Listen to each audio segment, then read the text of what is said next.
The Biden administration has issued its final report on Biden's disastrous surrender in Afghanistan. The report says the Biden decisions that led to the Biden plan that created the Biden catastrophe are the fault of Donald Trump. To show the administration was taking full responsibility for the Biden disaster caused by Trump, the report was thrown out of a speeding car in a brown paper bag on the Friday night before Easter weekend while Joe Biden snuck out of the White House, then jumped on a helicopter to Camp David. Fortunately, Defense Department spokesman John Kirby was left behind to take reporters' questions, although Kirby only became available after chasing Biden's helicopter for half an hour, shouting, "Come back, please don't leave me behind," to take reporters' questions. The report, written by the late comedian John Belushi, gives a new inside look at the intense war room conferences in which Joe Biden and his advisors designed a plan that would lead to chaos, death, and global disorder because of Donald Trump. In one meeting, for instance, Chairman of the Joint Chiefs of Staff, General and thoroughly modern Milley, arrived late because his adult education class on understanding white rage had run long and he had had to rush home to change into a floor-length evening gown with voluminous ruffles cascading down the skirt beneath a flattering pleated waist. Swanning gracefully back and forth across the war room, General Modern repeatedly advised Biden that at least 2,500 U.S. troops should remain in Afghanistan in order to entertain the Taliban conquerors with an ever-so-fun synchronized dance routine reminiscent of the Rockettes, only more gay. General Willie Milley felt this would atone for generations of systemic American racism with a show of support for LGBT causes until the Taliban finally learned that trans women are women and should be oppressed and beaten just like all their other women. Milley said, quote, "It isn't fair for the Taliban to murder girls for trying to get an education while boys who dress up as girls are only murdered for dressing up as girls," unquote. As the meeting continued, Admiral of the Ocean Waves, Richard Levine, suggested that he, or possibly his twin sister Rachel, who was conveniently also himself, would send a flotilla of ships to Afghanistan to distribute pamphlets to the Taliban explaining why healthy children should be sexually butchered. That suggestion was tabled after it was discovered that the Taliban was already perfectly happy to butcher children, and also Afghanistan is landlocked. Speaking for the intelligence community, U.S. National Security Director Vladimir Kumpao said American agents should undermine the Taliban by infiltrating Catholic churches in America. There, the agents could make sure that no one was speaking Latin, which might slow the decay of American culture into a godless miasma of spiritual degradation or otherwise impede the Biden administration's agenda. Despite these incisive suggestions from his perfectly selected team of crack military and intelligence advisors, Joe Biden announced that he was the smartest man in the room and had therefore decided he'd have 2 scoops of the pistachio ice cream after lunch instead of mixing it with 1 scoop of swirly caramel. And he'd also pull out all air and materiel support from our Afghanistan allies so that they would instantly be forced to surrender, while at the same time he would abandon our military airfield in the dead of night so that the sun would rise on scenes of panic, desperation, and destruction. Thus, our enemies in Russia would witness firsthand the sort of brilliant American military and intelligence leadership that made this such a great time to invade Ukraine. When reporters asked defense spokesman John Kirby why any of this was Donald Trump's fault, Kirby said, quote, "I can't answer that question right now because I'm too out of breath from chasing Biden's helicopter and begging him not to leave me here to answer that question right now," unquote. White House spokeswoman Karine Jean-Identity Hire did respond to reporters' questions, however, saying, quote, "This president takes full responsibility for blaming Donald Trump. Now it's time to leave the past in the rearview mirror and stop even looking in the rearview mirror, but instead look to the future where China is conquering Taiwan. So let's stop looking to the future also and just close our eyes and drive blindly until we hit a tree, which will be Donald Trump's fault," unquote. In other news, the Democrat National Committee has announced it will showcase Democrat policies by holding their next convention in the ruins of the crime-ridden Democrat-run city of Chicago, a decision they blamed on Donald Trump. Trigger warning, I'm Andrew Klavan, and this is The Andrew Klavan Show. I feel hunky-dunky, life is tickety-boo. Birds are winging, also singing hunky-dunky-doo. Ship-shaped, ipsy-topsy, the world is zippity-zing. It's a wonderful day, hurrah, hooray! It makes me want to sing. Oh, hurrah, hooray! Oh, lick the world. Let's get it done. Let's lick the world. I said to my wife, see, the commander-in-chief says I'm supposed to do that. She says, stop licking people. I hope you had a lovely Easter. Christ is risen. Unfortunately, the rest of us are still here, laughing our way to hell and back. For those of you who missed, by the way, the original version of the Biden report on Afghanistan, written by the late comedian John Belushi, here's the first draft. I ran out of gas. I had a flat tire. I didn't have enough money for cab fare. My tux didn't come back from the cleaners. An old friend came in from out of town. Someone stole my car.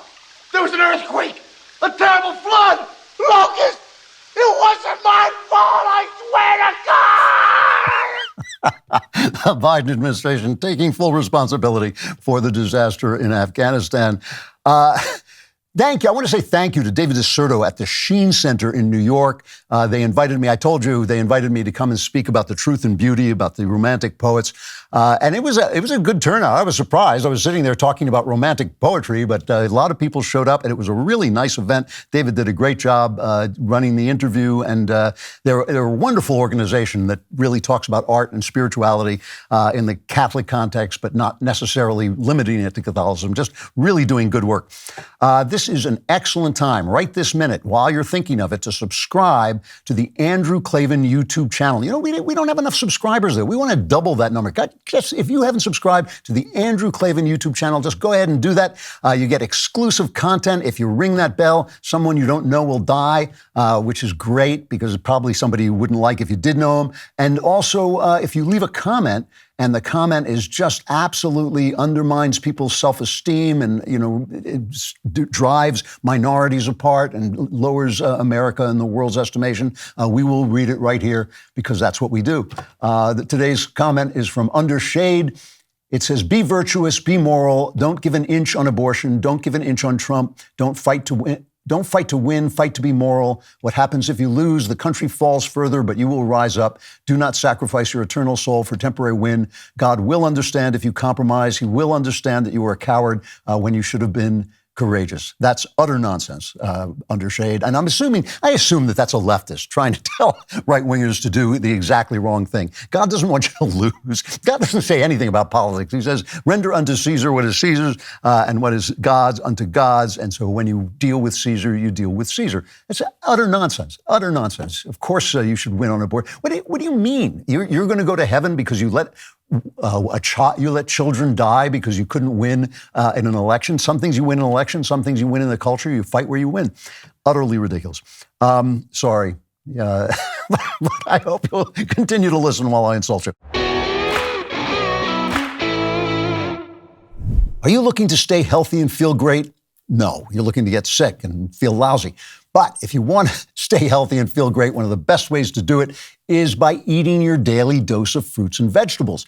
Thanks to Balance of Nature, there's now a simple yet manageable way to get your daily dose of fruits and veggies. Balance of Nature uses a cold vacuum process that preserves the natural antioxidants in 16 whole fruits and 15 whole vegetables and encapsulates them for easy consumption. Their capsules are packed with 100% whole food that you can take at any time. Balance of Nature fruits and veggies gives your body the nutrients it needs to function properly. They're packed with vitamins, minerals, fiber, and antioxidants that help keep your body healthy and strong. Plus, they can help you maintain a healthy weight and reduce your risk of chronic diseases like heart disease, diabetes, and certain types of cancer. Balance of Nature sent a bunch of fruit and veggie capsules down to the studio for my team to try. They're hanging off the ceilings. They've got so much energy. It's absolutely disgusting. When you're disciplined enough to take care of your health, you reap all kinds of benefits.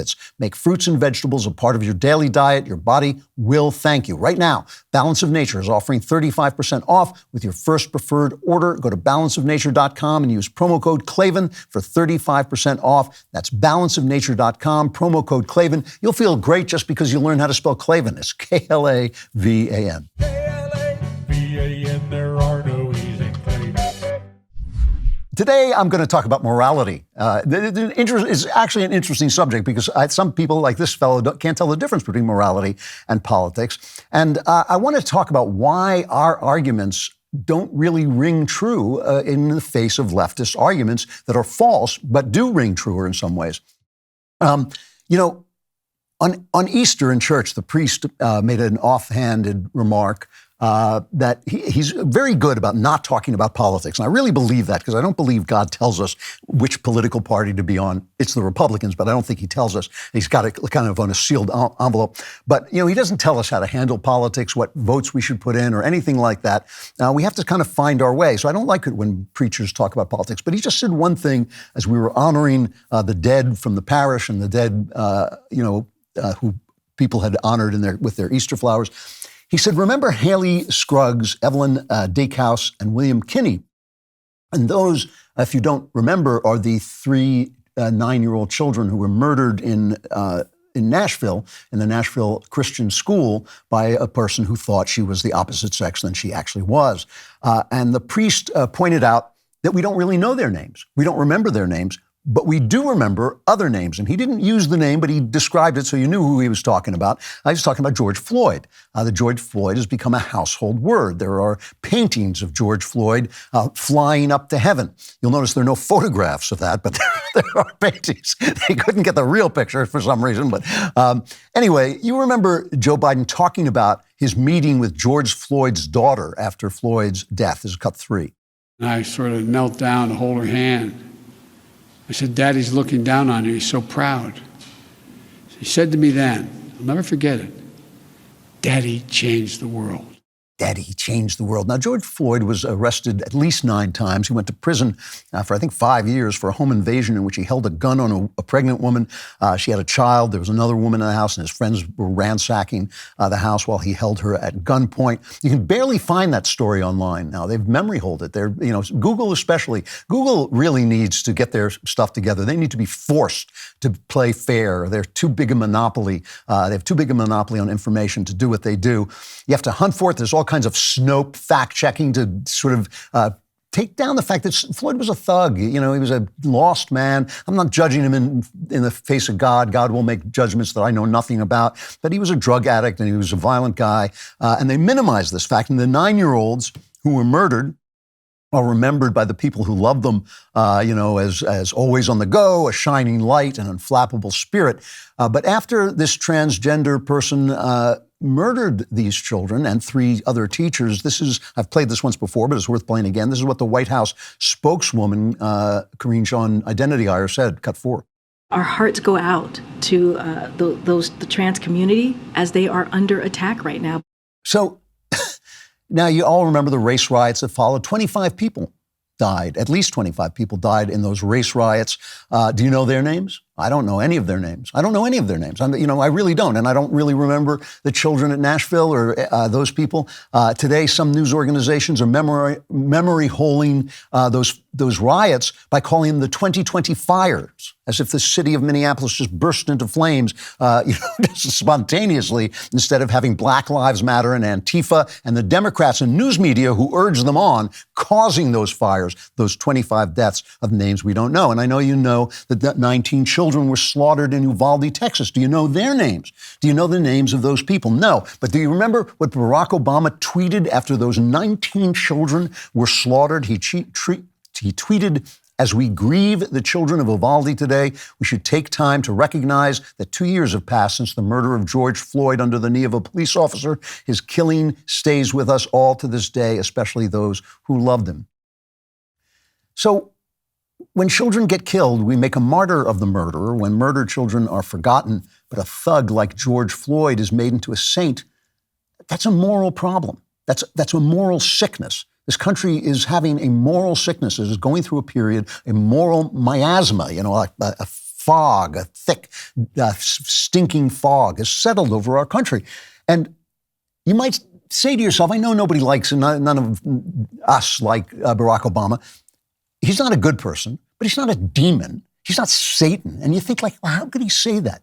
These 19 children just got killed. He's a man of authority. He's a man of respect, a man who is held in respect by the country.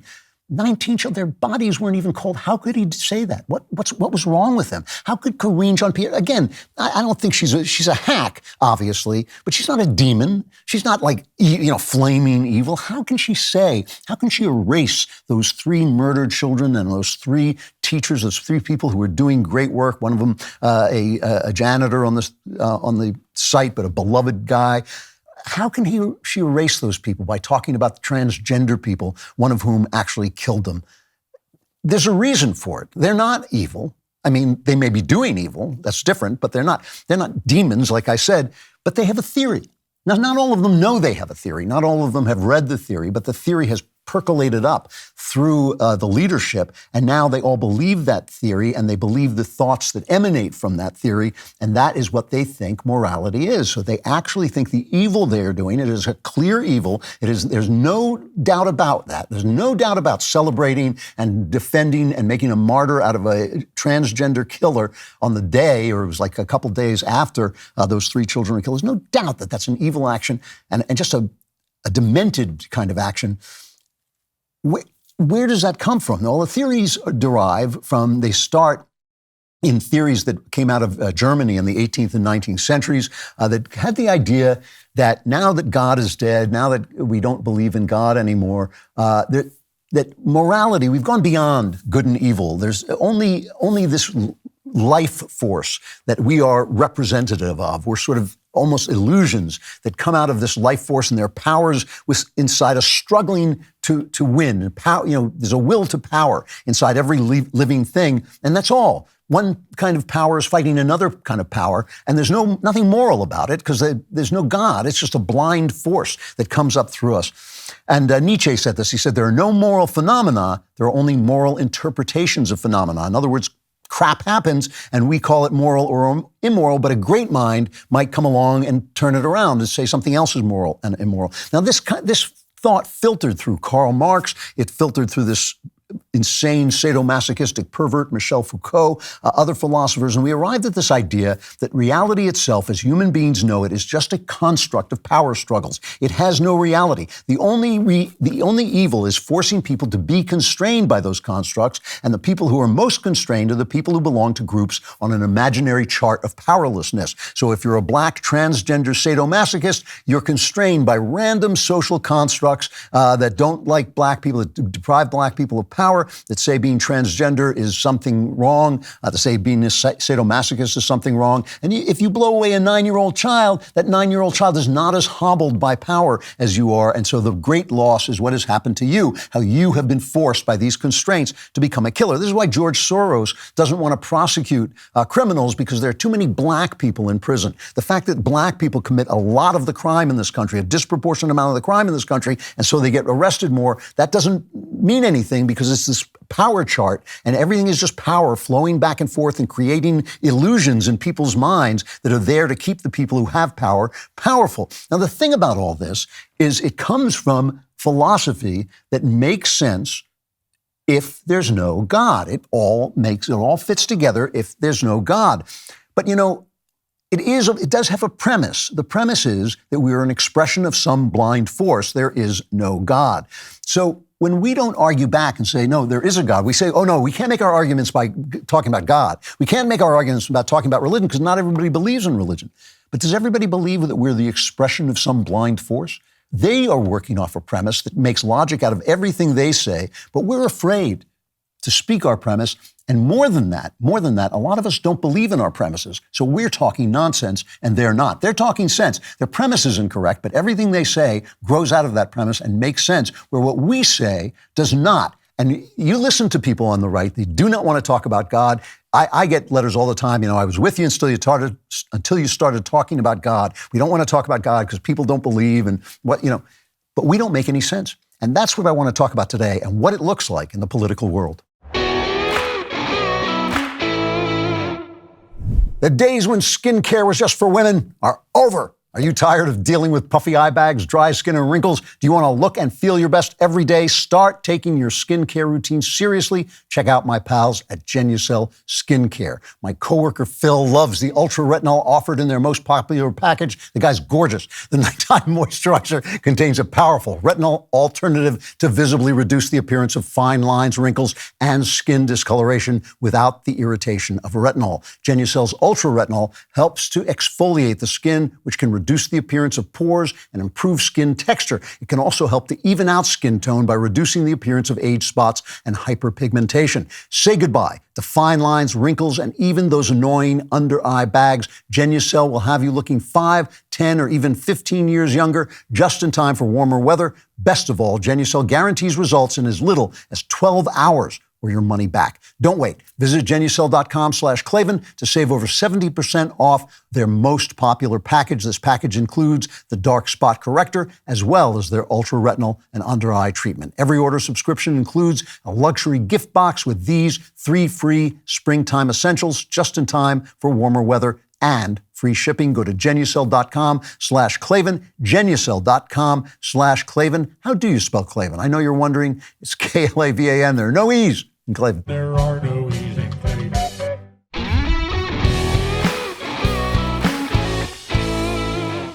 So we on the right are always talking about the double standard. I mean, it happened here in Nashville. Some of the state lawmakers caused a ruckus because they didn't want to. They wanted gun control to pass, and they were thrown out of their offices, and then they were allowed back in, blah, blah, blah.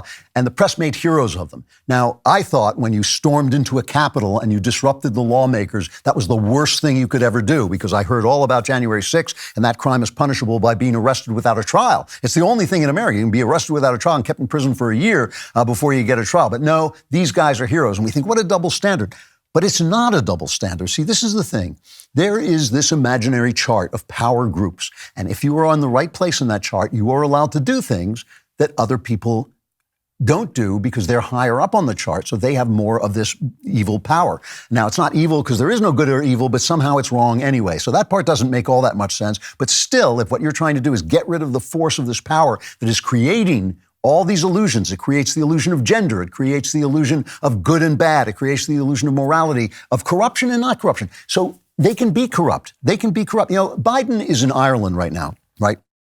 I think he's still there because China is staging these massive military maneuvers off the coast of Taiwan, just hours after the French president visited China and said that Europe had to detach from the United States while he's standing next to the Chinese president. So it was really important that Biden go to Ireland to make sure that our supply of Lucky Charms doesn't run out. And here's just a moment of Biden in Ireland. The fact that I'm here with my sister Valerie and my younger son Hunter Biden. Stand up, guys. I'm proud of you. He's proud of him. He's proud of Hunter Biden. And Hunter Biden is there, is interpreting questions that Biden gets because Biden is so demented he can't understand them anymore. All this information has been coming out about Hunter Biden recently. 4 business partners, a vice president and 2 assistants at Hunter Biden's investment firm, Rosemont Seneca Advisors. It's now defunct. They visited the White House more than 80 times when Biden was vice president in the Obama administration. Now, you remember Obama says he never talks about business, but his business with Hunter Biden, but Hunter Biden's business partners visited him 80 times while he was vice president. Now, the House Oversight Committee has been subpoenaing bank statements about this, and the banks won't give the statements in, but one bank did, Cathay Bank, which is based in Los Angeles, but has offices in China. Now, if you look this up, again, Google will put a warning up. This news is changing very fast. It's very fast. So you don't want to read it. Don't read this news because it could change. Even as you're reading it, it could just be totally different. It's a lie. Google is lying because this is an anti-Democrat thing, and Google is now basically in hock to the intelligence committees and the deep state, right? So Google is putting up stuff. It's memory holing George Floyd. It's taking information like this and putting warnings on it. All lies. An entire instrument of corporate and government collusion is making it difficult for you to find out simple truths like this. So Cathay Bank, which has offices in China, turned over the bank records that were requested by Senator Ron Johnson of Wisconsin and Grassley of Iowa. And these Cathay statements show that millions and millions of dollars, in one payment it was over $5 million, from energy companies associated with the Chinese Communist Party. So these are really direct payouts from the Chinese Communist Party went to Hunter Biden's companies. We don't know for what. We don't know what they were for, but we do know, for instance, that the Justice Department disbanded the China Initiative that was implemented under Trump to combat China's efforts to steal our technology. We know that the EPA is trying to essentially make car companies a government utility and force them to make only electronic vehicles that require stuff from China in order to run. And Ron Johnson said that the fact that Cathay turned over these documents, he said, in my mind, this is the Chinese government telling Joe Biden, we got the goods on you, buddy, and we're willing to dish it up. But not only can Joe Biden stand there and say he's proud of Hunter Biden, but there's no commentary on it. There's no comment. And you remember, of course, obviously, the whole government bullied and tricked and conned Twitter and Facebook and all the other, social media to dump the Hunter Biden laptops, especially during the election, but they're doing it still. And now Elon Musk takes over Twitter and he becomes suddenly this horrific villain. He's this horrific villain. Oh no, he's letting anybody say anything. There's all this hate speech. Well, the BBC did an interview with Elon Musk. Elon Musk and the BBC reporter sitting down at a table, and Musk took this guy to pieces. I'm going to play a long clip because it's just kind of beautiful. Well, hang on a second. You said you've seen more hateful content, but you can't name a single example, not even one. I'm not sure I've used that feed for the last 3 or 4 weeks. Well, then how did you see the hateful content? Because I've been using Twitter since you've taken it over for the last 6 months. Okay, so then you must have at some point seen for you hateful content. I'm asking for one example. Right. And you can't give a single one. And I'm saying... I say, sir, that you don't know what you're talking about. Really? Yes, because you can't give me a single example of hateful content, not even one tweet. And yet you claimed that the hateful content was high. Well... That's false. No, what I claimed... You just lied. What I claimed was there are many organizations that say that that kind of information is on the rise. Now, whether it has on my feed or not... I mean, right, and literally if you look at something one. like the Strategic Dialogue Institute in the UK, they will say that. So look, people will say all sorts of nonsense. I'm literally asking for a single example, and you can't name one. Right, and as I already said, I don't use that feed. But then how would you know that? I don't think this is getting anywhere. You literally said you experienced more hateful content, and then couldn't name a single example. Right, and as I said, that's absurd. He made the mistake. It's more fun to attack this guy in the press where he can't answer back than to sit across from him when he makes you look like the idiot you are. And the BBC is actually putting out, statements saying, well, we didn't mean to blah, blah, blah, blah, blah. But, this is what they're all doing. The Federal Trade Commission has been harassing Musk for all this time. And by the way, I wish Musk were doing more to free up the content. I'm sure my stuff is being suppressed. And I think once he sort of stopped paying full attention to it, they went right back to doing what they were doing before. But all of this stuff, the fact that Joe Biden is a venal old man, he's mean, stupid little man. He's always been what he is now, that he's suffering from dementia. So he doesn't even have the intelligence to do what he does. Our deep state is colluding with our media and our social media to silence all this, to keep it from us, and it's fine. It's fine. There's not a single person on the left to say, this is un-American. Let people speak. Let people say that. Where is the Democrat who says that? Where is one? Name one. And, we don't do anything. On the right, we don't do anything. And, now they're after Clarence Thomas. They hate this guy. Clarence Thomas, you have to remember, is not just a conservative. He is also the guy with seniority on the court. So if John Roberts doesn't write the majority opinion, Clarence Thomas gets to pick who does. So he's got a lot of power on the court. So now there's a report from this left-wing thing, ProPublica. All it says is that Clarence Thomas has a friend named Harlan Crow, who's a wealthy Texas real estate developer. And sometimes he goes on vacations with Harlan Crow, which I'm sure Harlan Crow pays for. He didn't have to report these things. He did not have to report these things. He asked for guidance from his colleagues. Do I have to report these things? And they said no. A month ago, they changed those rules. So now, if he does these things, he does have to report some of them, but he did nothing wrong. He did zero wrong. And here is AOC representing and the press basically representing what the left wing plans to do with this.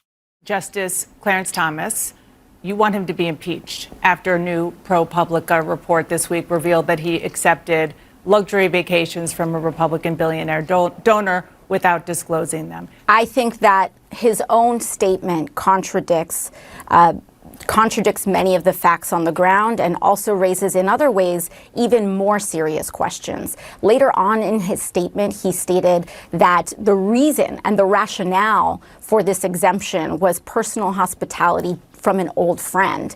And he said himself in his statement, a friend of 25 years. Justice Thomas has been on the court for 30 years. And so to say what he is admitting in his statement in an attempt to defend himself is that he began this relationship with a billionaire and receiving these sorts of gifts after he was appointed to the Supreme Court of the United States. I think that in and of itself indicates a very, very serious problem. Now, does anybody believe there's a very serious problem? You know, they even came out with the fact that Harlan Crow collects communist and Nazi memorabilia, and he has a kind of display of it, obviously to show the things that he doesn't like because he's a freedom-loving American, or he wouldn't be supporting Clarence Thomas, who supports the Constitution, right? Nobody likes both the Nazis and the communists. Yeah, I just like mean people. I just like bad people. That's all I like. I just like that, you know. That's not philosophically sound, but they tried to make it that this means Clarence Thomas is hanging out with a Nazi. They'll do anything. The New York Times has taken this up and run with it. It is just absolutely immoral. It is immoral to do it because it is immoral of the New York Times to do it. They're supposed to be a newspaper. They once were, I've heard, a newspaper. There's a rumor that they once were a newspaper. But they have the justification to do this. Why? Because they see that our morality is simply a structure, our social constructs created by power. They see that, and they are woke. They have woken to this. That's what that means. That's what it means. This is what they see. What they see is that it's all just power. There is no morality. And because they are woke, they're righteous. And because they're righteous, they can do anything. They can storm a Capitol. They can assassinate the character of a Supreme Court justice. They can even let people go to want to assassinate a Supreme Court justice, even though that's against the law. Have them hang out outside his house. They can do anything, and they're still in the right. Now, that's okay for a political party, because political parties are there to defend themselves from accusations. But when the press has joined in, when the corporations have joined in, when the academy has joined in, when Hollywood has joined in, you are dealing with moral sickness. And that moral sickness grows out of a false premise that there is no God. And I'll prove it to you in just a second. According to leading industry sources, grocery stores across the United States are worried about food shortages. Having a food storage supply is a smart decision that can provide you with peace of mind and security in times of uncertainty. Natural disasters, power outages, and other emergencies can strike at any time. Having a food storage supply ensures that you and your family will have enough food to eat, even if grocery stores close or food supplies are disrupted. That's why you need For Patriots Survival Food. For Patriots Survival Food. They offer breakfasts, lunches, and dinners that are good for up to 25 years. Their dinner options include chicken or beef, which is the perfect protein boost for your stockpile. While you browse their meal options, check out their new Aztec chili with mango survival food kit. This chili is great as a standalone meal or as a tasty side dish. No matter what, it'll give your family the fuel and energy they need to get through a stressful emergency situation. All their kits are packed with real family favorite recipes you can prepare in a few simple steps. Just check out all their 5-star reviews that are raving about the flavor and taste. Right now, you can get 10% off your first purchase with 4 Patriots Survival Food when you use the code Klavan. Just head over to 4patriots.com. That's the number 4, patriots.com, and use code Klavan at checkout. That's 4patriots.com. Promo code Klavan, which, by the way, is Klavan. There are no E's in Klavan. There are no E's in Klavan.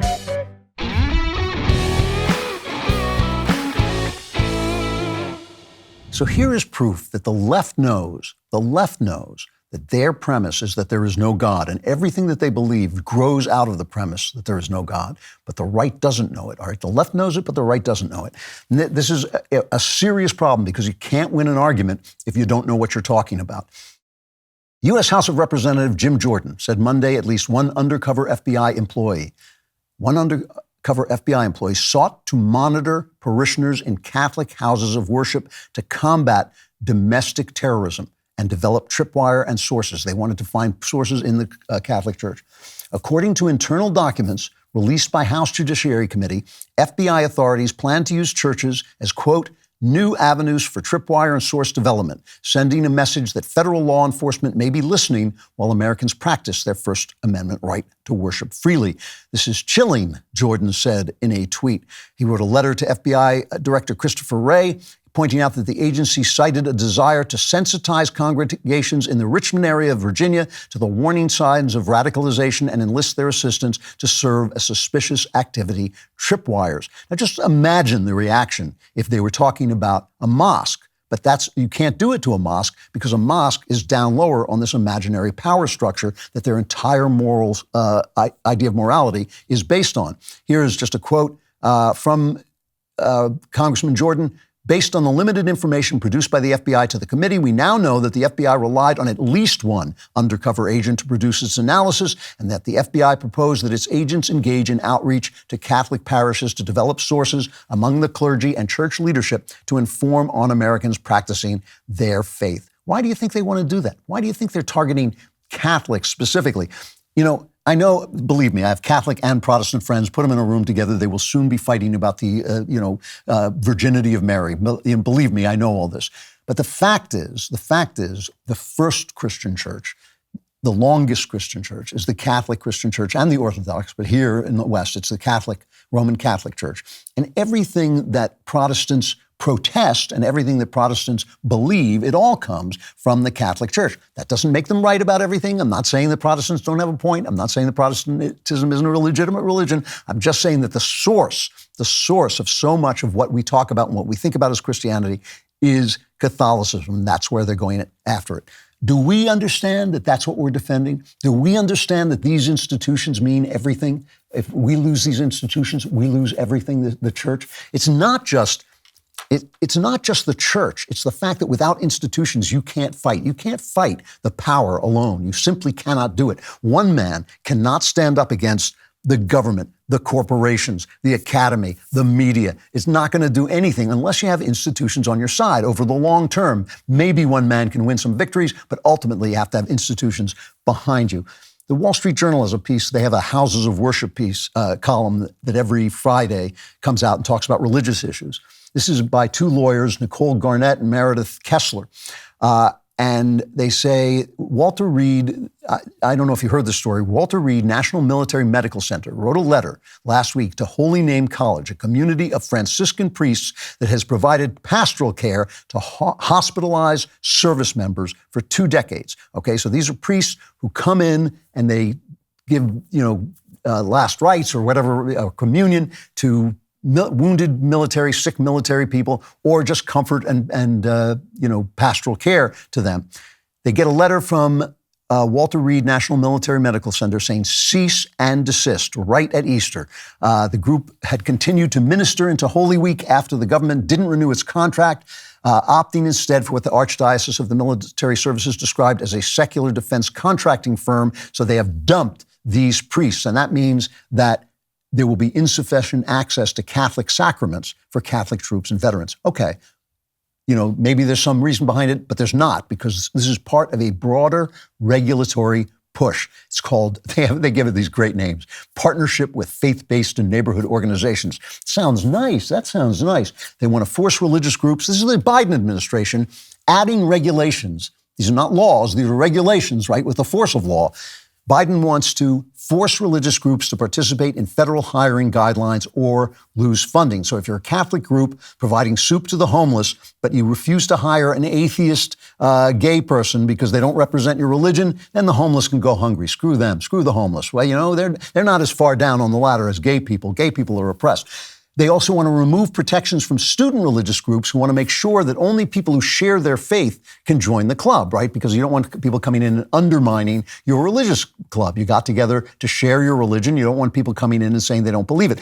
This is still the Biden administration. They want to change Title IX so a student or faculty member could be expelled or fired simply for espousing traditional beliefs about sex and marriage if a disciplinary body finds it's more likely than not that some will find these views objectionable. So if you have a traditional idea that marriage is between a man and a woman, you can be expelled or fired from a university. Health and Human Services wants to force religious hospitals and doctors to perform abortions and transgender butchery. Now, some of this stuff has already been ruled illegal by federal courts, but it shows that what the Biden administration is doing and that they know who their enemy is. They know exactly who their enemy is. And listen, Joe Biden, if Biden says, I'm a car guy, that means he's going to ban cars. Lock your car because he's coming to get it. If he says, I'm a Catholic, that means he's for abortion up to 5 years old. If Joe Biden says, I'm a God guy, the angels, better pull out their flaming swords because he's coming after God, and that's who he's coming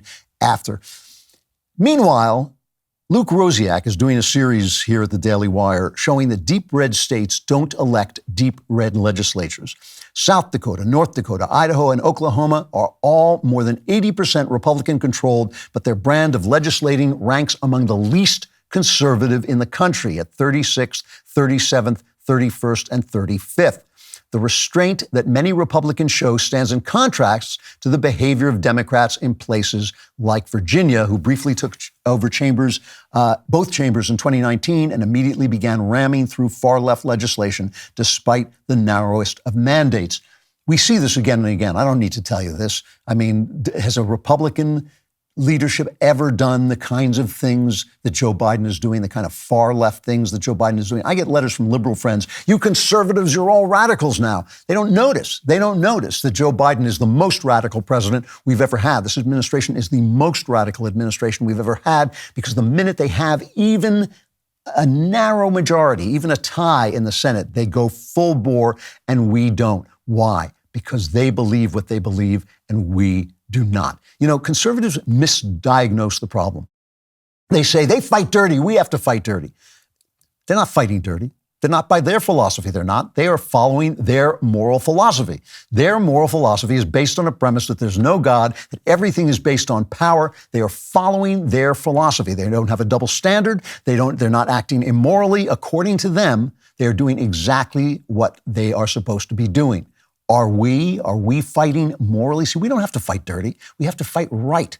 And it's not fighting morally, by the way, just to answer that YouTube commentator, to do things that lose all the time. Oh, we're supposed to be loving like Jesus, so we shouldn't do anything. No, this is a fight. You can be in a fight. You can be in a political fight. You shouldn't be low. You shouldn't be a bore. You shouldn't be dishonest because we believe in honesty. But we have to fight for the things that we believe, for the reasons that we believe. But the problem is, I really do believe this, I don't think we actually believe in God. I listen to conservatives and they talk about the market. The market's going to fix everything. They talk about science. It's the science and nature is on our side. But they do not talk about the things that matter, the morality of it. And I'm going to show you, I'm going to do the culture section next and get into some of this Dylan Mulvaney thing. Truly, I'm tired of talking about the guy, but he represents something, and the fact that what Bud Light did represents something, and all of it is because we do not make our argument honestly. They do. They make their argument honestly. Their argument is wrong because their premise is wrong, because there is a God. He did create us, but they make their argument honestly, and we don't. And we better start, because all this noise, all this kind of strutting around and pounding on the chest, going, no, we got to be dirty, we got to be ugly, they're ugly, we got to be ugly.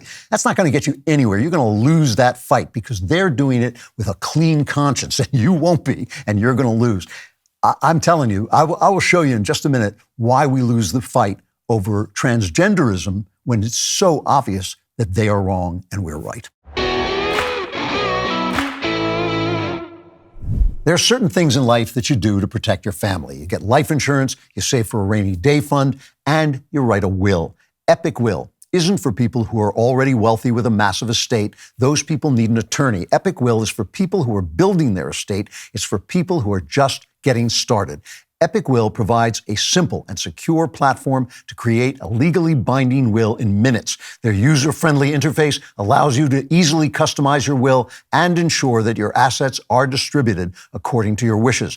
Unlike traditional law firms that charge high fees for will drafting, Epic Will's services are affordable and transparent, with no hidden costs or surprises. All you need to do is fill out their step-by-step form, and they'll help you create your last will and testament, living will, healthcare, and financial power of attorney in as little as 5 minutes and for just $119. Having a will can ensure that your wishes are carried out after you pass away and may provide peace of mind for both you and your loved ones. Go to epicwill.com/Klavan to save 10% on Epic Will's complete will package. That's epicwill.com/KLAVAN. No ease in Klavan. I just make it look this easy. So there was this interesting moment on Backstage, the last Backstage, when Matt Walsh and I were talking, and I said to Matt Walsh, once you lose your faith in God, a lot of what the left is saying makes sense. And he said, why? They're talking about this transgenderism thing, but just without God, evolution demands that women, be the bearers and nurturers of children. They're going to be different than men and all this stuff. And that's true, but it's not enough. And I'll show you why. Roger Kimball. Terrific writer. He's the guy from the New Criterion, writes about the arts. He writes these, I must be on his mailing list because I get like 3 of his columns a week, and each one is this perfectly crafted, a scholarly, well-reasoned thing. I don't know how he does it, how he turns out that kind of material like as often as he does.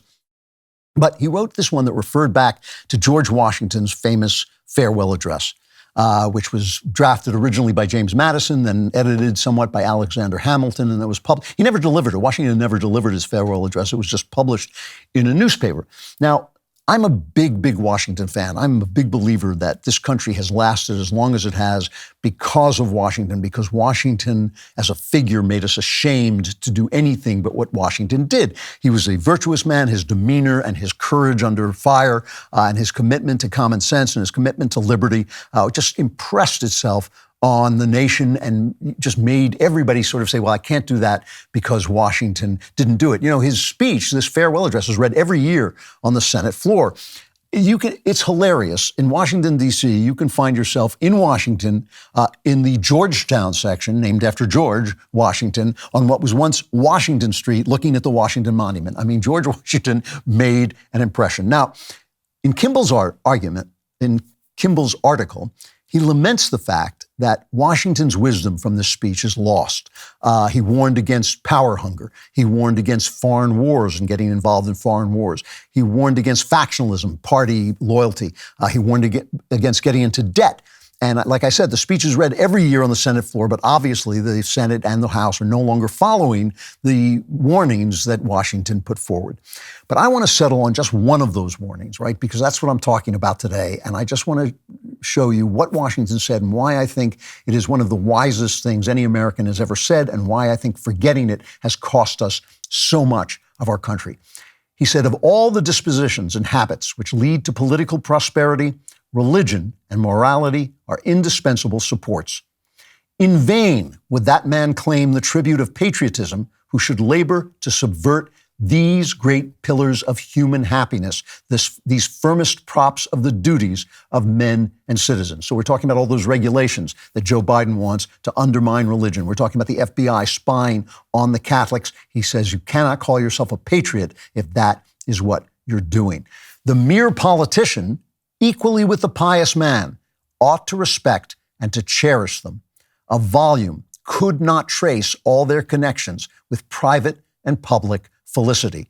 Let it simply be asked, where is the security for property, for reputation, for life, if the sense of religious obligation desert the oaths, which are the instruments of investigation in courts of justice? How are you going to get any justice if the oaths people swear don't mean anything, right? And let us, and this is the important part, it's all important, but this is the most important part, let us with caution indulge the supposition that morality can be maintained without religion.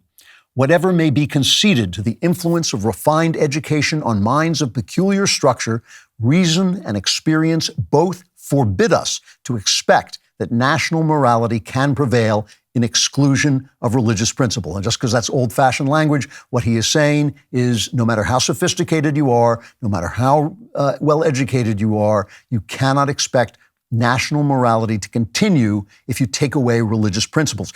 Now, I want you to notice, he didn't say religion, he said religious principles, the underlying beliefs of religion. Not going to church, but why you go to church, not prayers, but who you pray to. That's what he's talking about. And modern conservatives, because they are idiots, right? They think that translates in religion is good because it's useful, because it makes people do good things. It makes them afraid they'll go to hell, and so it's useful. No, that's not what he's saying. What he's saying is morality stands on the principles that religion represents. He's saying that without religious principles, the principle of supernatural belief, without that, there is no underlying structure to morality, and he happens to be right. So take this transgender thing. You say that since reality is just a series of power structures, this is what the left says, gender is an illusion. Even the natural tendency of a boy to like a girl and a girl to like a boy, that's a construct of power. There was an article just the other day, if you have favoritism toward one kind of genitalia over another, you are transphobic. Now we say, look at the science. Look at the science. Evolution creates people to reproduce. That's what evolution cares about. Women are the people made to do this. They've evolved to do this, not just their bodies, but their minds, their hearts. Everything about them is geared toward this. Their brains are different than men, so they must be different. And we have a natural cross-sex attraction in order to create new people. Sex isn't there just for fun. It's there to create new people. All of that is true, but why doesn't it move them? Why is the President of the United States saying such evil things like children should be butchered? And I can't imagine the evil of a parent preventing his child from being sexually butchered. In California, people have lost their children. They've lost their custodial rights to their children because they wouldn't let them be butchered. They wouldn't let the ghouls take them away. So are these people in California, are they devils? Are they demons? No. They have a theory. Let's say we're right, and we are right, that nature makes men and women different. Nature also makes summer hot, but you use air conditioning, right? You use air conditioning to get around nature. We fly. Nature didn't give us wings. Nature gives us cancer, but we use science to fight cancer, hopefully get rid of it. Nature's not our friend. So the fact that men and women are naturally different is not really a good argument. And underlying this, a lot of these people know it, even though they don't say it out loud. A lot of them know that this is a bad argument. Why should, if you don't, a lot of people are saying, they're saying, I'm being poisoned by my hormones. A boy is 12 and suddenly the hormones act up and he says, I didn't ask for this. Why is this toxin being allowed to flow through my body? If I had other toxins, I would go to a doctor. Why can't I go to a doctor to stop this toxin of testosterone from flowing through my body? That is literally what they're saying. That is, it's not a direct quote, but it is a quote, right?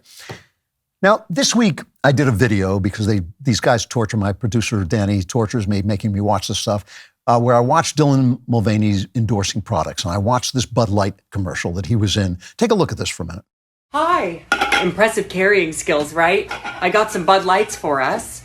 So, I kept hearing about this thing called March Madness, and I thought we were all just having a hectic month, but it turns out it has something to do with sports. And I'm not sure exactly which sport, but either way, it's a cause to celebrate. This month, I celebrated my day 365 of womanhood, and Bud Light sent me possibly the best gift ever, a can with my face on it. Check out my Instagram story to see how you can enjoy March Madness with Bud Light and maybe win some money too. Love ya! Cheers! Go team! Whatever team you love, I love too. Okay. Love ya. Okay, break a leg. Woo!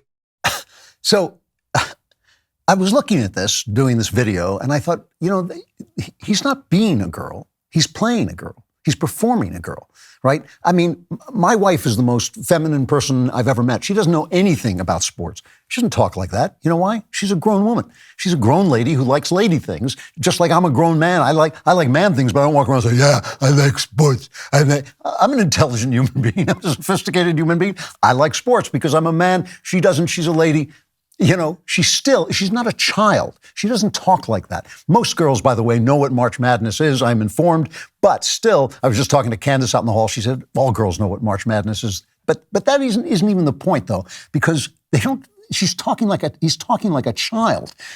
as if women were children. It's incredibly offensive. It is exactly as if I put blackface on and used an Amos and Andy black voice and sold products to black people. I mean, it's exactly the same thing. It's actually worse. It's actually worse because black men and white men are really basically the same. Black women and white women are basically the same. But women and men are different no matter what color they are. So he's really taking away an important part of a person's identity. All right. So he's just playing, and it's all right just to play. That's all they're doing. They basically think that's okay because there is nothing there but play. They truly believe this. There is nothing there but play. If everything is produced by power differentials that have no moral valence whatsoever, they have no moral weight whatsoever, then it's all play. You're not really attracted to the opposite sex. You're just told you're not allowed to be attracted to the same sex. That's all. It's incredibly offensive, but they don't see it as offensive because they have a thesis. They have a theory that it's all play. It's all play. So you're a woman playing a woman. He's a man playing a woman. You're both women. They really believe this. I mean, I'm not just making this up. It's written down in things that I have read that God help you, you don't have to read them, I hope. But still, this is an actual theory. And it goes back to good philosophy. I mean, there's interesting philosophy back in the 19th century, German philosophers. They said a lot of interesting things and a lot of important things, but the derivatives of those philosophies have become completely false because they've been politicized by Karl Marx, they've been sexualized by Sigmund Freud, and they've been super sexualized by Michel Foucault. And that's why they have become what they are. But still, it is based in philosophy that makes sense. There's a new movie being released today, Friday. It's called Nefarious. Now, you may think this is just another completely forgettable horror film. Let me tell you why this looks different. Nefarious was made by the same Christian filmmakers who made God's Not Dead and Unplanned. It's not a horror film. It's an intelligent, suspenseful, supernatural thriller about a serial killer who claims he's a demon. A psychiatrist is called in to see if the man's gone crazy or is faking insanity to avoid death row. The psychiatrist is your standard Ivy League guy. He doesn't believe in demons and God, any of that nonsense, but he doesn't quite realize what he's up against. This film is surprising, thought-provoking, something you definitely want to see. Nefarious opens nationwide starting today, April 14th. Go to whoisnefarious.com and buy your tickets today. That's whoisnefarious.com for tickets. So what is it that we are saying? What is it that we say to these people that is our response? And I know what you're going to say when I say this, but I'm going to say it anyway, and then I'll tell you what I think you're going to say. We are not just saying that male and female are made by nature. We are saying that male and female is good, that it is good that there are men and women, that it is morally right that there are men and women, that being a man or being a woman is not just a fleshly thing, it is an obligation and a gift. It is a gift and it comes with responsibility. And our reason for saying that, and the only reason there can be for saying that, is because we believe that we were made in God's image, male and female. That is what we believe. That's our premise. It has always been our premise because otherwise, nature can be mutilated. We do it when we cut out cancer. Why not cut off breasts and testicles? If somebody says, oh, I was an innocent, person walking around and now suddenly I have these breasts and men are looking at me. I'm being poisoned by this, estrogen. It's turning me into something I don't want to be. It's alienating me from my own body. My body is a stranger to me. Stop. I'm going to the doctor to get this fixed. That's what they're saying. That is what they're saying. That is why Joe Biden can sit there, this demented old man, and sit there and go, yeah, it's not a good thing when parents keep their children from transitioning. He literally can say that and not understand that he's being evil. He does not think he's evil because his ideas make sense, because he doesn't really believe, no matter how many times he goes to church, he doesn't really believe that he was made in God's image because he doesn't really believe in God. These transgender people, they think they're being poisoned by chemicals. What we are saying is no, that shape of your body is God's image in you.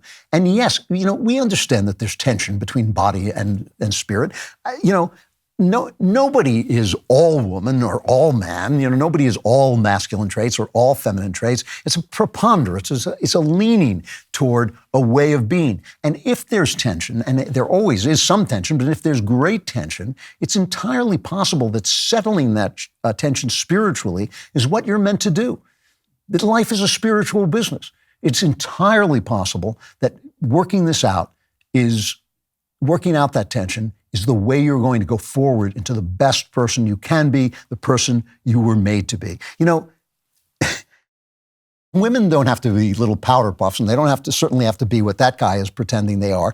Men don't have to be Arnold Schwarzenegger or Navy SEALs. I'm not a Navy SEAL. I want my manhood to express itself in other ways. I want it to express itself in fearless truth-telling. I'll never back down from telling the truth. I want it to express itself in vigorous creativity and a work ethic and taking care of the women and children who I think are in my charge. Because we don't understand what the argument is, listen to people who don't believe in God, who are not religious people. Listen to the way they say. Here's Joe Rogan. Now, I like Joe Rogan. I'm not attacking Joe Rogan. But he came on his show and drank a Bud Light and said, what they're doing is just spreading the brand to an extra group of people. If something is good, why do I give an F if who's got it? Like, would we do this with cheesecake? You know what I'm saying? Look, if there was like some kind of great cheesecake and all of a sudden, some radical group like Antifa really got into the cheesecake, what do we care, right? That's what he's saying. Even worse.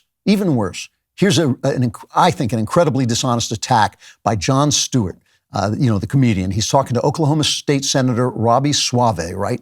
And he wants to make a point about guns. And he says, why can't there be drag queen story hour? Can we play that? You want to ban drag show readings to children? To minors, yes. Why? Why? What are you protecting? Why can we prohibit children from voting, those under 18 from voting? Why are you banning that? Is that free speech? Are you infringing on that performer's free speech? They can continue to exercise their free speech, just not in front of a child. Why? Because the government does have a responsibility to protect. I'm sorry? The government does have a responsibility in certain instances to What's protect the children. leading cause of death amongst children in this country? And I'm going to give you a hint. It's not drag show readings to children. All right, I'm sorry, I got the Oklahoma State Senator's name wrong. It's Nathan Dahm, is it?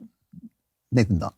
All right, so Stewart is making the point that many children are killed by firearms, but Drag Queen Story Hour is just this amorphous threat. What's the problem with Drag Queen Story Hour? Now, first of all, there are and should be laws protecting children from firearms. Firearms should be kept under lock and key if you've got children in your house, and older children should be taught how to use firearms so they don't blow their heads off.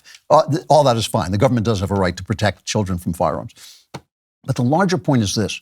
Drag Queen Story Hour isn't just Drag Queen Story Hour.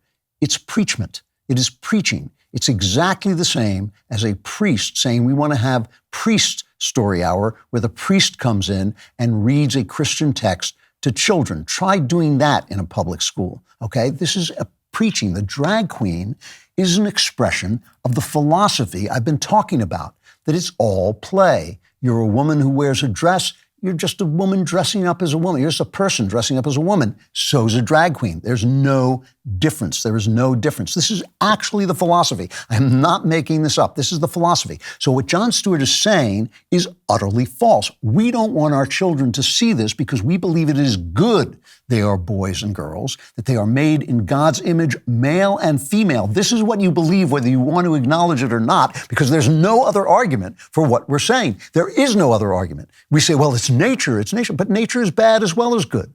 There are things about people that are bad as well as good. There's envy and there's, greed and there's all kinds of things about people that we don't think are good. We think this is good because it's central to creation. And we think creation is organized by a creator and we think that creator is good. That is what we're saying. If we don't make that argument, we will lose. We will lose this argument.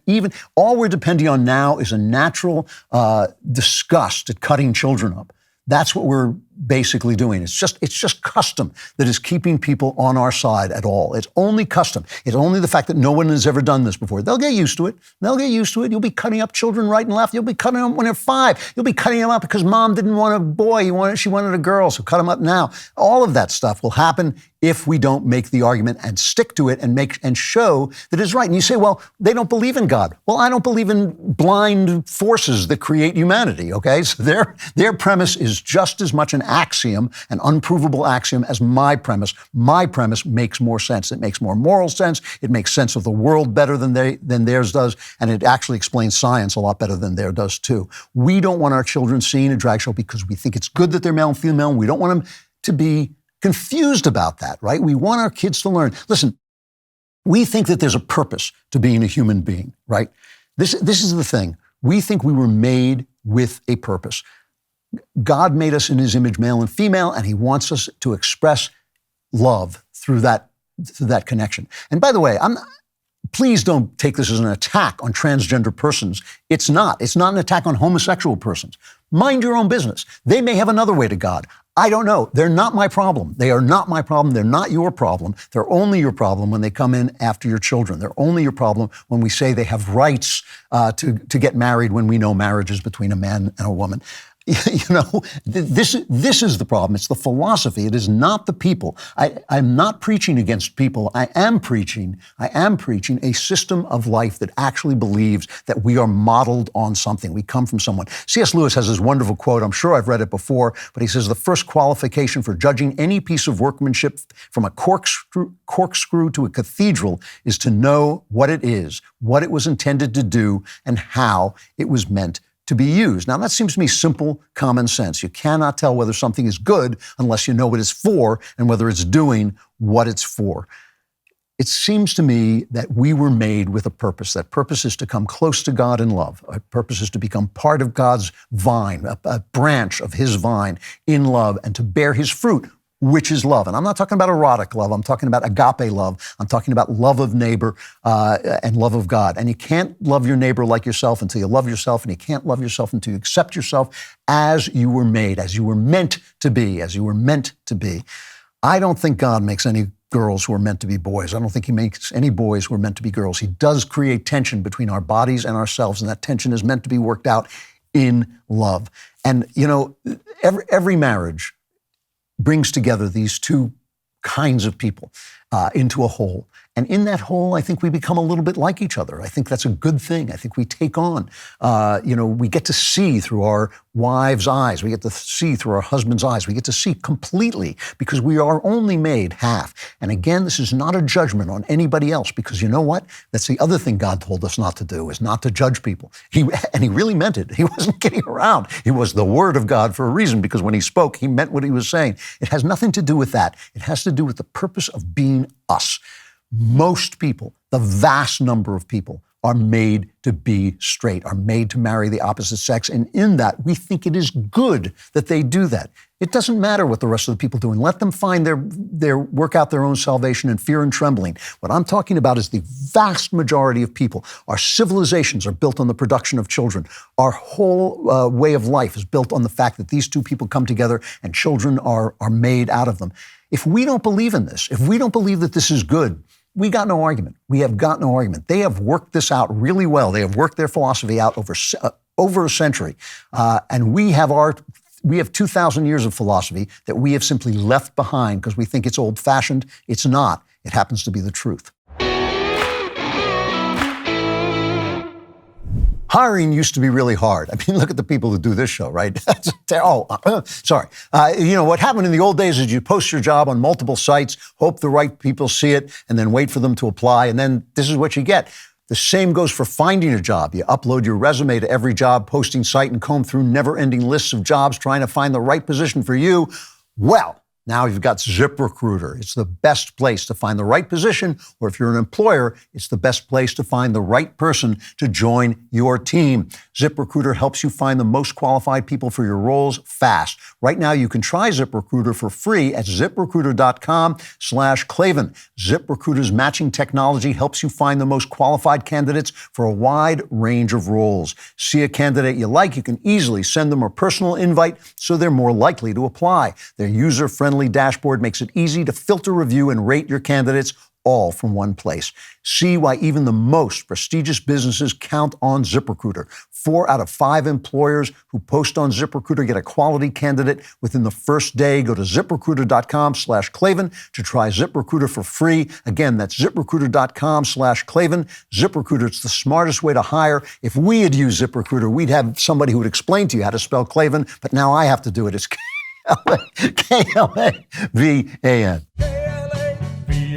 There are no E's in Klavan. There is no denying the transformative power of prayer. However, that doesn't necessarily mean what you think it does. Now, I could explain this to you absolutely brilliantly with perfect clarity, but, I got to have a little charity in my soul, and I'll let Ben Shapiro explain in this clip from the latest episode of Exodus. The idea of prayer that you're talking about is obviously a lot more meaningful because it's really not about changing God's mind. It's about changing who you are, and thus God naturally responds to you differently because you're not the person that you were before you prayed. Mm-hmm. And the verb to pray in Hebrew is actually in the reflexive tense, right? Lahit palel, right? Which is supposed to, the idea is that it's supposed to be something that acts on you. The prayer is supposed to act on you. It's not supposed to be something where you're attempting to pry an answer out of God. All right, I got to admit that was a pretty good explanation. I love hearing Ben talk about the Hebrew Bible. He just does a great job. And as you may know, Ben recently joined Jordan Peterson and his esteemed group of colleagues for his series on Exodus. What you just heard is only one pearl of wisdom on a very large string. New episodes are coming online every week exclusively for Daily Wire Plus members. Join now at dailywire.com/subscribe to watch Exodus. Now, obviously, so much of what we're talking about today has to do with the education of children and teaching them the way that they should go. That's why I wanted to talk to Lance Izumi. He's the Senior Director of the Center for Education at the Pacific Research Institute. He's the co-author of a new book called The Great Parent Revolt, How Parents and Grassroots Leaders Are Fighting Critical Race Theory in America's Schools. Lance, thank you so much for coming on. I really appreciate it. Well, thank you very much, Andrew. It's a great pleasure and an honor to be on your show with you. Oh, thank you. You talk about the Great Parent Revolt, and all of us hope this is happening. Let me ask you first, what is it? Is there such a thing as the Great Parent Revolt? No, I think absolutely. I think you're seeing that all across the country. And the reason why we wrote this book is because these parents are revolting for a number of reasons. But one of the most important reasons that we're seeing recently is they're revolting against the imposition and indoctrination of their kids in the classroom with critical race theory. And so what we're seeing is that these schools across America, doesn't matter whether you're in a red state or a purple state or a blue state, you're seeing this type of indoctrination being force-fed to kids all across America. And parents are revolting at the grassroots. And they're saying that, hey, this is not right. And, it doesn't matter whether they happen to be Democrats or Republicans even. They don't want their kids to be divided based upon race and made to dislike and hate each other. And because they see that this, in the end, is not going to work out for them when they become adults and hopefully become part of a successful, multi-racial society. Well, this is one of the things I keep hearing every time parents say we don't want to hear critical race theory. Everybody, the press, everyone comes out and says they're not teaching critical race theory in the schools. What did parents see exactly that made them feel that that's not true?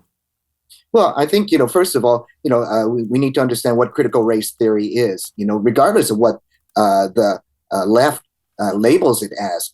Critical race theory is basically racial Marxism. And so whereas in classical Marxism, you divided people based upon socioeconomic class, the bourgeoisie versus the proletariat, the rich versus the poor. Under racial Marxism, which is basically what critical race theory is, you divide people into oppressor and oppressed classes based upon their race, with whites and sometimes Asians listed as the oppressor class and other non-whites as being part of the oppressed class. And the problem with that is that, whereas you can go up the economic ladder, which is why classical Marxism never really took off here in America, because there was such social and economic mobility. But you can't change the color of your skin, which works out great for the left, because you will always be a part of the oppressor or oppressed class, depending on the pigment of your skin. And so therefore, that's what parents are seeing in the classroom. And one of the things we show in our book, The Great Parent Revolt, is exactly what's going on in the classroom. And I think that's one of the important things, is that this book is not just a reference book about academic theories. This is about the experiences of parents and students and grassroots leaders with critical race theory in the classroom. And for example, we interview a student from California named Joshua, who we changed his name, but he tells us about his middle school experience, where he was forced to take critical race theory inspired lessons and engage in them. And for example, he was forced to stand in a so-called privilege walk, where all the students would stand shoulder to shoulder, and as the teacher at the front of the class would call out privilege traits like "I am white," or "I am male," or "I am Christian," that student would have to take a step forward in front of his whole class. And because the student that we interviewed was the only white male in the class, he felt that he was being negatively targeted because of that.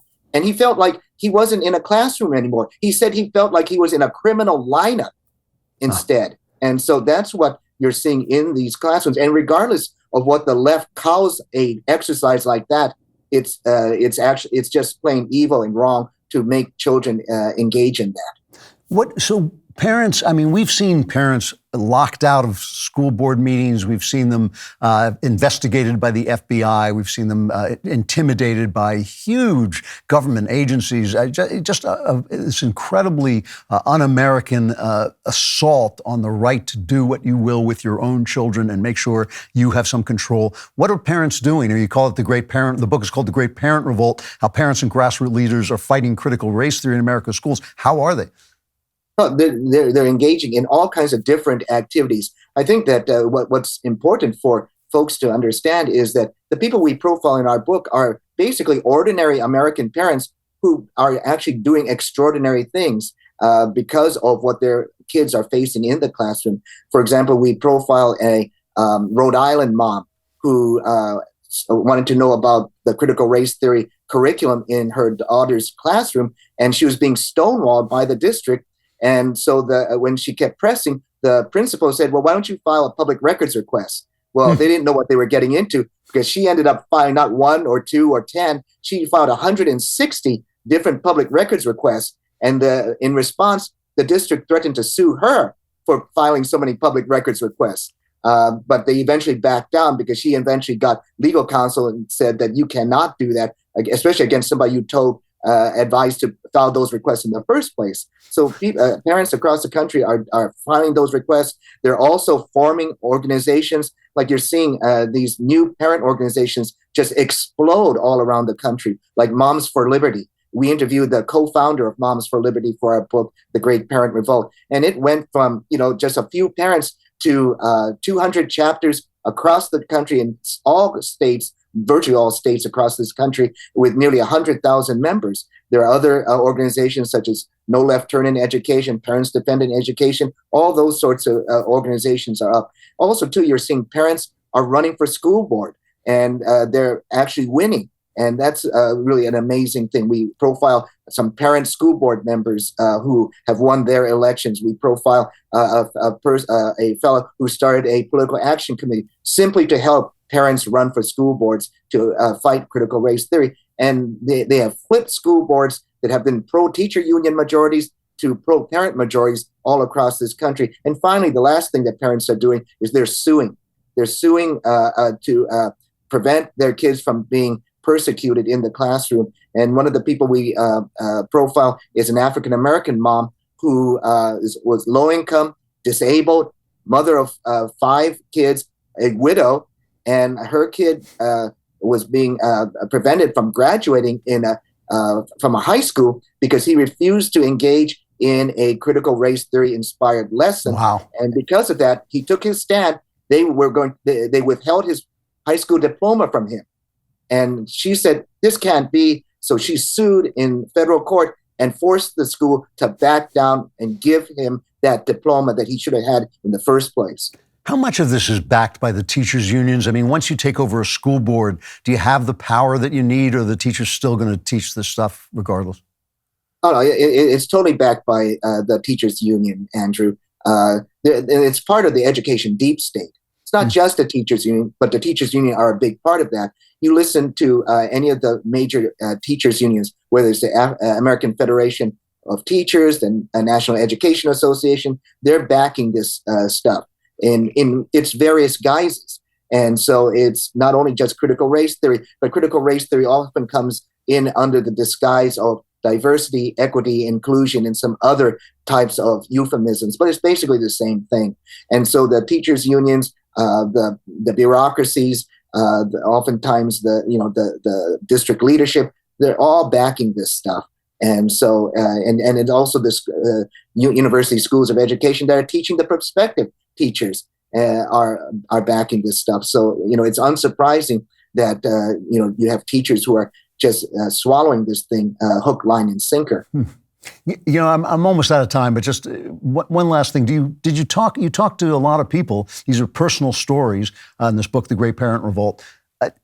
Do you hear people saying that they're getting pushback from the federal government? Are they getting the kind of things that we're afraid of when we hear the FBI is investigating them and that sort of thing? Well, they told us about that. I mean, not specifically the FBI, but these people are getting pushback from various places. I mean, you just have to take. I'll go back to your question about the teachers' union. When Nicole Salas, the Rhode Island mom I mentioned, who filed all those public records requests, did that, and the school board backed down from filing a lawsuit against her, the teachers' union then took up that war and filed a lawsuit against her. And so, these people are getting pushback. But the great thing is that these parents are winning. As I mentioned, they're winning both at the ballot box, they're winning in court. And I think that you're going to see that this movement of parents is not just going to be a flash in the pan, that you're going to see these parents, really continue to drive the engine of education reform. And I think, one of the things we mentioned in the book is that a lot of these parents are actually immigrant parents from communist China and other places where they felt the sting of real oppression, and they don't want to see it happen in America. Yeah, that's amazing. The book is The Great Parent Revolt, How Parents and Grassroots Leaders Are Fighting Critical Race Theory in America's Schools. Lance Azumi is one of the authors, but you can get it anywhere books are sold. Thank you so much, Lance, for coming on. It was really interesting. I appreciate it. Thanks so much, Andrew. I really appreciate you having me on your show. I'll talk to you again. Thanks. All right, we've been speaking about God this whole show, and as you know, hell is separation from God, and so it's a little bit like the Klavanless Week. Well, no, I guess that doesn't actually work. But the Klavanless Week does have the same kind of wailing and gnashing of teeth, fire, flames, eternal torment and all of that, and you're going to be plunged into that in just a few minutes, unless you become a member today. Go to dailywire.com/subscribe. Use code Klavan at checkout for 2 months free on all annual plans. And you can go a little bit longer into the member block and then avoid, something it's kind of like hell. It's like there's definite similarities. However, even if you don't subscribe, we're going to solve all your problems with the mailbag. It wasn't my fault, I swear to God! Another excerpt from the Biden report on the disaster in Afghanistan. From Jack, I have a question which would be most suited to you because it concerns video games and you seem to take video games more seriously than everyone else.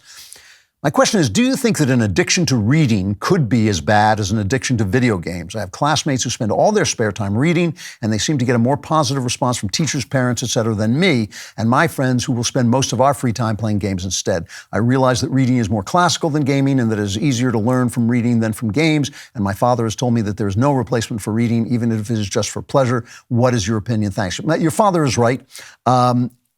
you can get addicted to anything, and you should get outside and you should live and play and interchange with people. And if you're reading all the time, that may not be a good thing. And certainly if you're reading trash all the time, I'm not sure I see much of a difference between reading utter trash like romance novels and playing video games. But no, if you looked at the most beautiful pictures in the world, went to a museum and just stood there and looked at the most beautiful paintings, if you went and listened to the most beautiful music in the world, it would be uplifting and it would be soul-stirring, but you'd still have to read. So you can get rid of all those things. You shouldn't, but you could, but you can't get rid of reading. Reading is how we get information. It's how information is stored. It is how we learn. There is absolutely nothing that replaces it. It is just everything. If you spend your life playing video games, first, you'll be a moron. And second of all, you will not get the experience of connecting to another mind in thought that you get from reading. So yeah, there's trash reading. I understand that. I understand what you're saying there. But most people who read a lot, even if as a kid they read trash, they come to read better things over time. Reading is the cornerstone of everything. And I would go further than that and say reading books is the cornerstone of everything. I don't think reading the internet is the same as reading books. People who read books think better, they have longer attention spans, and they have information coming in that you're just not getting from video games or any kind of visual art or even oral art. I love music, love painting, I love video games, but they're not the same thing as reading. Your father's right on this one. Sorry. From Anonymous, what advice would you give to a woman in my situation? My husband and I have been married over 20 years. He's struggled with addiction to pornography, infidelity, and recently alcoholism. We've gone through counseling together, and sometimes it's good, but often we're miserable. A year ago, I tried to talk to him about the alcohol. He threatened me with divorce. We've since barely spoken to each other, and I suspect he is again unfaithful to me. I homeschool our 4 children. I've been a stay-at-home mom since the birth of our first child. I'm a Christian and have very strong ideas against divorce. I have believed that my marriage vows and the stability of a 2-parent home for our children are too important, but I'm too broken to continue like this. My husband and I don't fight in front of our kids, but our kids have noticed that I'm miserable.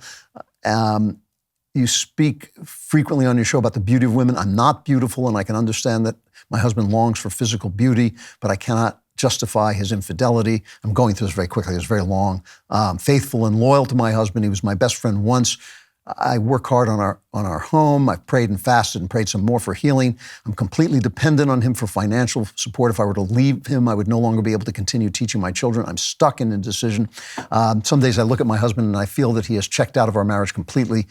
Then I look at my beautiful children. I just have to keep going. Can you give me any hope? Well, I can't give you a lot of hope. You're in a tragic situation, and you should start to do things to mitigate that tragedy, to lessen the tragedy. I'm not sure I don't think I can solve this problem for you, but it really does depend. Your husband's an alcoholic. I mean, I think that's pretty clear. And alcoholics do terrible things. They cheat, they lie, they do awful things because they do not want to give up their booze. Now, I think one thing is that you need someone to go talk to, and you should get at least a therapist. You might need a lawyer as well, and you should do it if you can independently and without consulting your husband. You need to construct a life within this tragedy that is not itself tragic. You need to have interests of your own. You need to have friends of your own. You need to have some counselors of your own. Ultimately, maybe you're going to have to get divorced. I don't think it's immoral to divorce a man like this. I think this man is abusing you. He's abusive, and I don't think it's immoral to divorce him. Eventually, that toxin, the children will understand there's a toxin in their lives and that will affect them.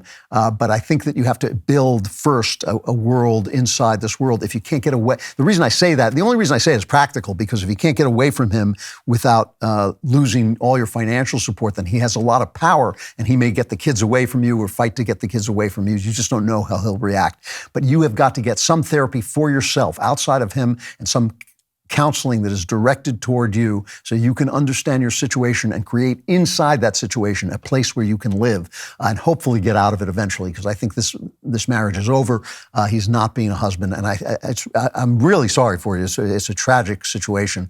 By tragic, I mean there are no easy answers, but I think you can begin to build a life for yourself and then possibly break that life off from him when you have the power and when you have the chance to do it. But you need counseling. You need somebody to advise you as you go along that way. And I think you should find that right away. Here's from another woman, says, I'm a Christian lady in my 30s. I'd like to get married, but I've never even had a boyfriend. I'm very sociable, but I always end up in the friend zone. I'm in the military, and especially male-heavy career field. I might be intimidating to men. I don't go to bars, clubs, so pretty much the only place besides work I can meet men is at church, but most men my age are already married. Some friends have encouraged me to try online dating, but I hope to meet someone the old-fashioned way. I've heard that computer dating is mostly a booty call instead of a serious search for a life partner. Do you think I should give online dating a chance or keep holding out to meet the man God is for me organically? I'd greatly appreciate your wisdom on this topic. Thanks. Yeah, definitely.